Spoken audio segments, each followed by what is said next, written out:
السلام علیکم ورحمۃ اللہ وبرکاتہ۔ دعا مقدر دعاؤں سے بدل جاتا ہے۔ دعاؤں میں اللہ نے اتنی طاقت رکھی ہے، مگر وہ طاقت تبھی کام آتی ہے جب انسان اللہ پر یقین رکھتا ہے، جب انسان صبر کے ساتھ اللہ کے موسموں کا انتظار کرتا ہے۔ اور صبر کا مطلب ہر کسی نہیں کہ آپ اللہ کے سامنے رو نہیں سکتے یا دعا نہیں مانگ سکتے۔ صبر کا تو مطلب ہی ہے یہی ہے کہ آپ صرف اسی کے سامنے روئیں، اسی سے مانگیں۔ اس بات کو سمجھیں کہ رونا کمزور انسان کی نشانی نہیں ہے، رونا تو ایک فطرتی عمل ہے۔ رونے کو ہم بے یقینی کا لیبل نہیں دے سکتے، کیونکہ یہ ایک ہیومن نیچر ہے جسے آپ کبھی بھی بدل نہیں سکتے۔ اور اللہ کو تو ویسے بھی پسند ہے جب اس کا بندہ اس کے سامنے روتا ہے، جب اس کا بندہ اس کے سامنے دنیا کی ساری بھڑاس نکال دیتا ہے، جب اس کا بندہ اس کے سامنے گڑ گڑاتا ہے، اس کے سامنے سسکتا ہے۔ اسے تو ہمارے آنسوؤں سے اتنی محبت ہے کہ اس نے اپنے تخلیق کردہ 7 سمندروں کو بھی وہ مقام نہ دیا جو اس نے ہمارے ایک آنسو کو دے دیا۔ اسے تو ہم سے اتنی محبت ہے کہ اس نے ہمیں مشرف المخلوقات کہا، یعنی ساری مخلوقات سے افضل ترین۔ اگر میرا رب چاہتا تو ہمیں فرشتہ بنا سکتا تھا، لیکن جانتے اس نے ایسا کیوں نہیں کیا؟ کیونکہ وہ چاہتا تھا کہ ہم جیسا کوئی نہ ہو۔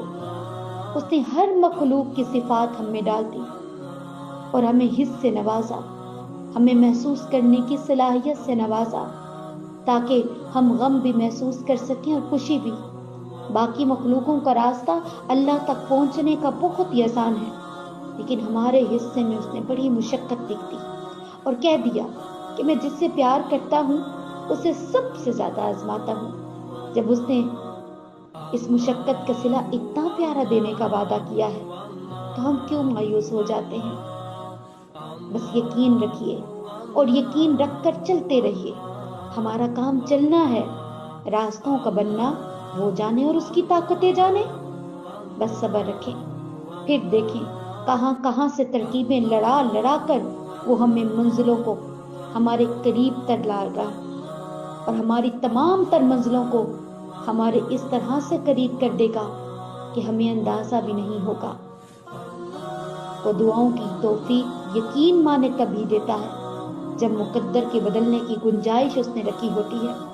ہمارا اللہ کے روبرو رونا اور سجدوں کا لمبا ہو جانا کچھ بھی اتفاق نہیں، کچھ بھی بے وجہ نہیں۔ یقین کریں اللہ کی مدد ضرور آئے گی۔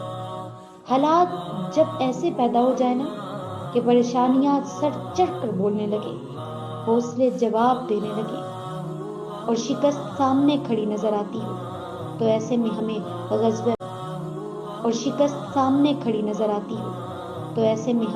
غزوہ بدر کو سامنے رکھنا چاہیے نا، کہ اگر اللہ پاک پر توکل کرتے ہوئے صدقے دل اور جان فشانی کے ساتھ حالات کا سامنا کیا جائے تو اللہ کی رحمت مدد بن کر اترتی ہے۔ لمحوں میں معاملات پلٹ جاتے ہیں اور کامیابی مقدر ہوتی ہے۔ تو میں تو ہمیشہ سے اللہ ذوالجلال والاکرام سے یہی دعا کرتی ہوں کہ پروردگار وہ معاملات جن پر میرا اختیار نہیں، جہاں میں بے بس ہوں، ان میں میری مدد فرما، مجھے کبھی اکیلا مت چھوڑنا۔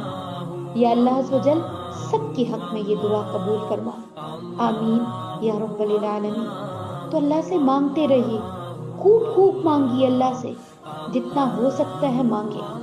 میں بار بار کہتی ہوں، اکساتی ہوں کہ کبھی دعا نہ چھوڑیں، چاہے کچھ ہو جائے، دل کرے نہ کرے، طبیعت مائل ہو یا نہ ہو، بس دعا نہ چھوڑیں، کیونکہ میں نے دعاؤں سے موت سے رونما ہوتے دیکھے ہیں۔ میں نے شدت سے محسوس کیا ہے کہ ہم دعا کی فضیلت اور اہمیت کو سمجھ ہی نہیں پا رہے۔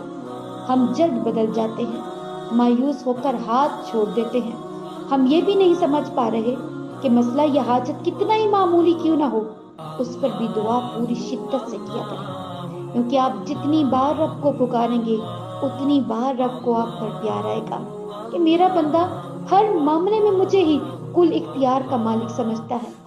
دعا نصیب بدلتی ہے اور یہ حقیقت ہے، دعائیں معجزے کرتی ہیں اور یہ سب سے بڑی حقیقت ہے۔ دعا کریں اور پورے یقین کے ساتھ کریں، چاہے کچھ ہو جائے۔ تو آج کے دن میری اللہ آپ سے اس حقیر بندی کی ایک ہی التجا ہے کہ آپ میری اس التجا کو قبول کر لیں کہ میرے مرنے کے بعد مجھے اس صدا سے پکارا جائے، میری جنت میں داخل ہو جا، میری جنت میں داخل ہو جا اور میری جنت میں داخل ہو جا۔ تو ہمیشہ دعا مانگتے رہیے۔ دعا ہے کہ میرے پروردگار ہمیں نماز و قرآن پڑھنے کی توفیق عطا فرمائے، ہماری پریشانیوں کو دور فرمائے، دلی سکون اور اپنی محبت کا غلام بنا دے۔ اے ہمارے مالک، ہماری نادانی، گناہوں اور نافرمانیوں کو معاف فرما، ہم کو عزت عطا فرما، بے شک تو بڑا مہربان اور رحم کرنے والا ہے۔ تو پھولوں کی مہک کچھ دن بعد ختم ہو جاتی ہے، مگر اچھے سلوک اور اخلاق کی مہک انسان کی موت کے بعد بھی قائم رہتی ہے۔ تو کبھی بھی اپنے اخلاق کا دامن مت چھوڑیں۔ تو میری تمام عزیزات کے لیے خوب ساری دعائیں ہیں کہ اللہ رب العزت آپ سب کو شاد و آباد رکھے، اپنی رحمتوں، شفقتوں اور برکتوں اور کرم نوازیوں کے ساتھ اپنی فضل عطا فرمائے، اور اللہ تعالیٰ ہم سب کو ایمان کی دولت عطا کرے، ایمان والی زندگی اور ایمان والی موت نصیب کرے، آمین یا رب العالمین۔